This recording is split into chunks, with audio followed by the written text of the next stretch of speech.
అప్పుడు జరిగే కొన్ని సంఘటనలు ఆశ్చర్యం, ఆందోళన కలిగిస్తూ ఉంటాయి.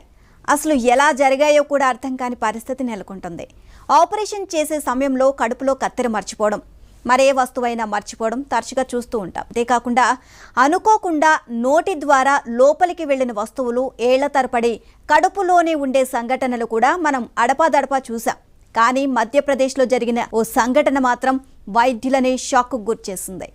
మధ్యప్రదేశ్లోని ఛతర్పూర్ జిల్లాలో ఖుజురహో ప్రాంతానికి చెందిన ఓ యువకుడికి గత కొంతకాలంగా కడుపు నొప్పితో బాధపడుతున్నారు. అయితే ఆ కడుపు నొప్పి రోజులు గడిచే కొద్దీ పెరుగుతూనే ఉంది, కానీ తగ్గడం లేదు. దీంతో ఇటీవల తీవ్ర నొప్పి రావడంతో వైద్యులను సంప్రదించాడు. దీంతో ఆ వైద్యులు అతన్ని అన్ని వైద్య పరీక్షలు నిర్వహించారు. అయినా ఏం తేలలేదు. కానీ చివరిగా ఎక్స్రే నిర్వహించారు వైద్యులు. అయితే ఆ రిపోర్ట్ను చూసిన వైద్యులు ఒక్కసారిగా కంగుతిన్నారు. యువకుడు కడుపులో ఒక సొరకాయ ఉన్నట్లు గుర్తించి దిగ్భ్రాంతి వ్యక్తం చేశారు.